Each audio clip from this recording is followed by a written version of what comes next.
Welcome to my video on speccing your Discipline Priest for both PvP and PvE environments for patch 3.1. Now that I've had some time to toy around with it, there are a couple things I wanted to change from my last video. I'm going to be discussing a spec that picks up penance for both environments, and I will comment about which talents to pick up along the way as you work your way down, depending upon the environment you'd like to play Discipline in. On Tier 1, Unbreakable Will is your PvP talent. It will reduce the duration of the most common crowd control effects on you by 30%. As crowd control effects are not something to be worried about in raiding, Twin Disciplines is where your 5 points should go for PvE. On the second tier, for both PvP and PvE, your next 5 points should go into Improved Power Word Fortitude and Improved Inner Fire. You get 54 extra spell power out of Inner Fire and a better fort buff for PvE, and for PvP, you get an extra 4% stamina and some extra armor. Don't bother with Martyrdom, all it does is give you pushback protection. In a raid you won't need it, and in PvP you have bubbles. Besides, you can pick up Healing Focus in the Holy Tree to get pushback resistance that doesn't rely on being crit first. If you're going PvE, I would recommend 3 out of 3 in Meditation, and 3 out of 3 in Improved Power Word Shield. You need the mana regen for raiding, and Discipline Priest healing is all about the bubbles in both PvP and PvE. Besides, it leads to Soul Warding, which reduces the mana cost and gets rid of the cooldown, so there's no reason not to pick it up. If you're just going PvP, I'd actually skip over Meditation. I haven't encountered any situations in Battlegrounds where I'm in combat for so long that I can't duck out and drink before I'm killed anyway, and I haven't been in any arenas that honestly lasted so long that Meditation would have saved me. Who knows though, maybe it's useful at the upper brackets. Instead though, I'd put the 3 points into Improved Shield and the other 2 into Silent Resolve for Dispel protection.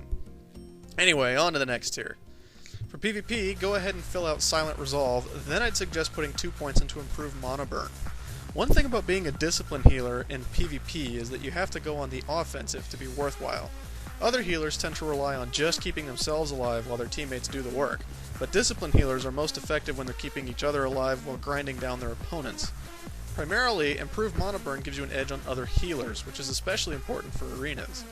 After that, I'd run 2 points into Mental Agility for the mana reductions on bubbles, prayers of mending, dispels, etc. For PvE, pick up Inner Focus and 3 out of 3 Mental Agility.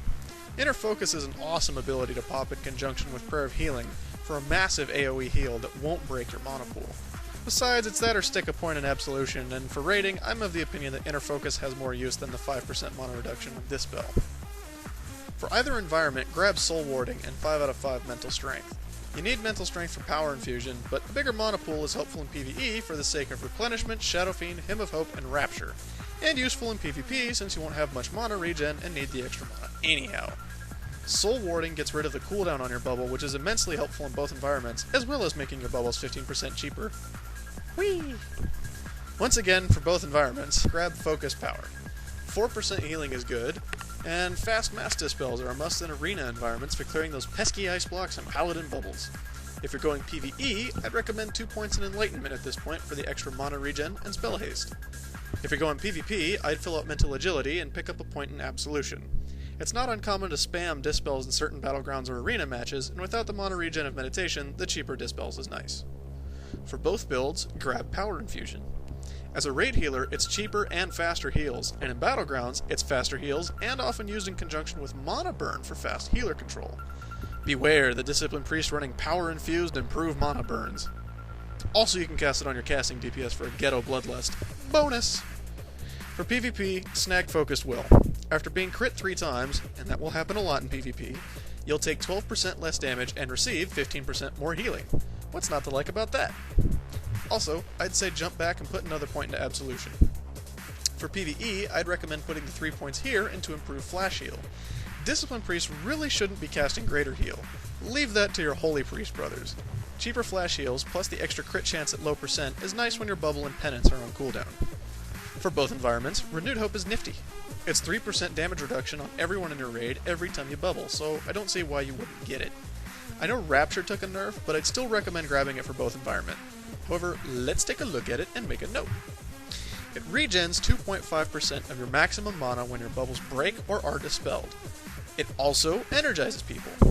This can only occur once every 12 seconds. Well fuck Blizzard, the mana return can only happen every 12 seconds, or the energize can only happen every 12 seconds. Hey, guess what? It's both. However, you can get multiple simultaneous procs. For example, let's say you're on Kolagarn in Ulduar or Emelon in 25-man VOA. If you bubble a tank and he gets hit, you'll get back 1 proc of Rapture and can't get any more for 12 seconds. If, however, you bubble all the DPS, but ignore the tank, then when Kolagarn rocks Oblivion, or Emelon does his Overload, suddenly you'll have 6 bubbles breaking at once. When they do, you'll get 6 procs of Rapture at once. This can actually make the decisions on who to bubble bizarrely complicated, because you want to give the tanks a buffer, but you want to get the most out of your mana returns. It's something that takes practice, but Rapture can be incredible if your bubbles are placed just right. Also, they'll be getting dispelled a lot in PvP, so you might as well get something back from them. Both environments should grab Pain Suppression. For obvious reasons in PvP, since it reduces damage taken by 60%, but it also acts as something of a shield wall and rating that Priest can toss up on the tank. This is useful in a variety of encounters, and it's on a pretty short cooldown. Divine Aegis is also something that should be picked up for both PvP and PvE builds because, hey, it's extra damage absorption. Also, Divine Aegis stacks with itself, so if you get multiple crits in a row, it will absorb more damage up to a maximum of 10,000 at level 80. I'd actually pass up Grace in a PvP environment because, except on a 2v2 team, you're going to be switching your healing targets all the goddamn time, so you won't see much benefit from it. However, in a raiding environment, there are plenty of times where you'll be healing one target, read the tank, over and over, so it increases the healing taken by 9%. For both builds, though, Aspiration's pretty nifty. You can use all your kick-ass discipline spells more often, so why wouldn't you pick it up? Once again, Borrowed Time is useful for both PvP and PvE. Not only do you get a 25% faster cast on your next spell, but hey, it makes your bubble more effective. At about 2200 spell power, a Discipline Priest bubble is sucking up a little under 6500 damage. And then of course Penance, which can now be cast on yourself. It's the strongest single target heal in the game, basically. I can't imagine why you would ever bother going Dis if you weren't gonna get this. So, if you're going Dis PvE, you now have 54 points in the Dis tree, and if you're going PvP, you now have 52 points in the Dis tree. We'll come back to it, but let's check out some of the holy talents you'll want to pick up now that you have Penance. Holy Specialization is more crits, which is more Divine Aegises, which is also more healing done, so pick it up. Now, for PvP, your next 5 points should go into Spell Warding because it's going to increase your survivability. For PvE, these 5 points are honestly kinda hard to figure out what to do with, and every priest has a different take on what to do with them. One thing I wouldn't recommend is Improved Renew. I used to use Renew, barely, before 3.1, but I might as well take it off my bars now. Healing Focus can be handy from time to time, and since I don't cast any of the spells affected by Divine Fury while raiding, I figured 2 points in Healing Focus and 3 in Spell Warding couldn't hurt. After all, you still take AoE damage while raiding, and 3 points in Spell Warding is still less healing that needs to be tossed your way. Blessed Recovery really doesn't heal you for enough in a PvP environment to be worth the 3 points. However, it does count as a magic buff, so you can put 1 point into it for extra Dispel protection. For PvE, your last 3 points in Holy should go into Inspiration for the armor buff every time you crit.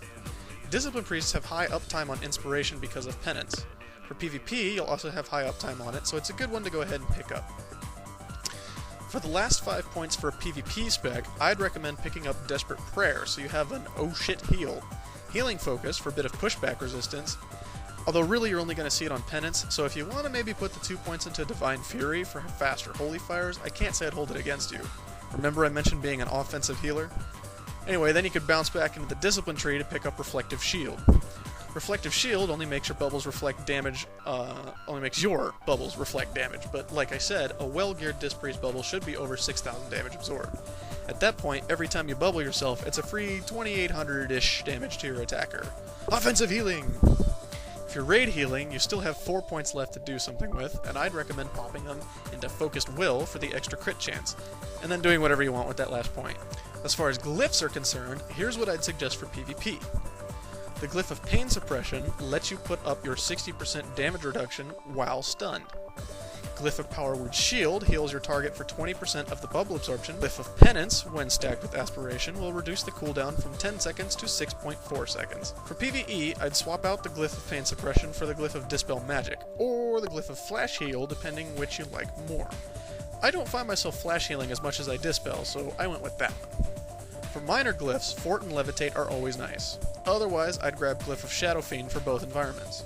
Sometimes your Fiend dies in raids due to boss AoE damage or something, and for PvP, what else are you gonna get? That's all for today.